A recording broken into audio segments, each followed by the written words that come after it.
మీకు చెప్తే నమ్మరు కానీ నాకు అసలు ఎన్ని డౌట్లో బుర్రలో నాకు అసలు ఓటు వేయడం వచ్చిద్దా, నేను వేసిన ఓటు వ్యాలిడ్ అయిద్దా, బీప్ సౌండ్ కరెక్ట్గా వస్తుందా, ఈవీఎం మిషన్ పని చేయకపోతే ఎన్ని డౌట్లు వచ్చినాయో ఫైనల్లీ సక్సెస్ఫుల్గా నా 2 ఓట్లని కంప్లీట్ చేశా. హాయ్ అండి, నేనైతే ఫస్ట్ టైం ఓటు వేయడానికి వెళ్తున్నా అనమాట. ఎంత ఎగ్జైటింగ్గా ఉందో. మార్నింగ్ నుంచి నేను ఓటు వేయడానికి వెళ్తా అంటుంటే మా వాళ్ళు వామ్మో ఫుల్ రష్ ఉందంట, ఇప్పుడు ఎక్కడ వెళ్ళలేదని ఆపుతుంటే వెళ్ళే టైం ఎప్పుడెప్పుడు వచ్చిద్దా అని ఎదురు చూసిన ఫైనల్లీ వచ్చేసింది. జనాలు మాత్రం వీధి మొత్తం నిండిపోయారండి బాబు, ఇసుకేస్తే రాళ్ళంత జనం వచ్చారు. మార్నింగ్ నుంచి వచ్చి అసలుకి ఎంతమంది ఓట్లు వేసినా కూడా ఇంకా చాలా అంటే చాలా క్రౌడ్ ఉంది.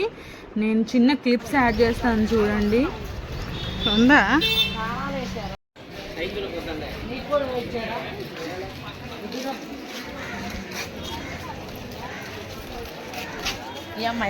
ఉందంటే వచ్చాం. అమ్మాయి ఎండకు నించోవాలి ఇప్పుడు.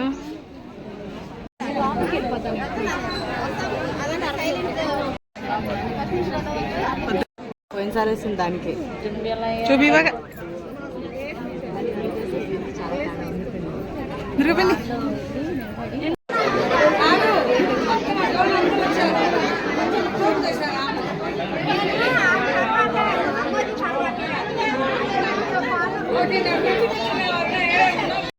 కామెడీ ఏంటంటే పోలింగ్ బూత్లోకి వెళ్ళిన తర్వాత నాకు ఓటు వేయడం రాదు కదా, ఏం చేయాలో అర్థం కాక బిత్తిరి చూపులు చూస్తుంటే ఇంకా అక్కడ సార్ వాళ్ళు ఇట్లా అమ్మ నేను చెప్తామని చెప్పేసి 1 by 1 ఇన్స్ట్రక్ట్ చేశారనమాట.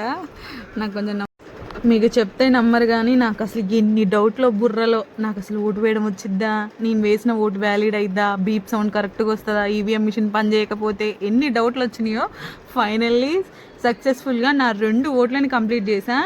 నేను ఫస్ట్ వేసిన ఓటు ఎంపీకి, తర్వాత అసెంబ్లీకి వేసాను అనమాట. పాపం మా పోలింగ్ బూత్లో మాత్రం ఈ క్రౌడ్ అంతా మేనేజ్ చేయలేక పోలీసు వాళ్ళు మాత్రం ఎన్ని తిప్పలు పడ్డారో పాపం, ఒక్కొక్కరికి సమాధానం చెప్పలేక.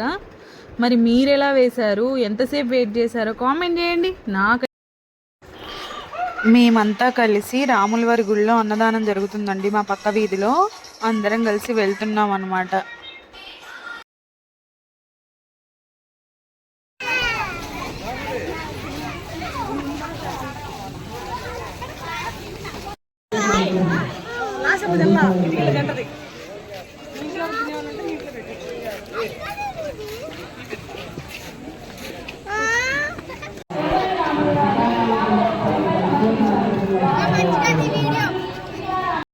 ఫైనల్లీ మేము ఇంటికి వచ్చేసాం. ఇంకా పిల్లలు మేము హ్యాపీగా రెస్ట్ తీసుకోవడమే. బాయ్.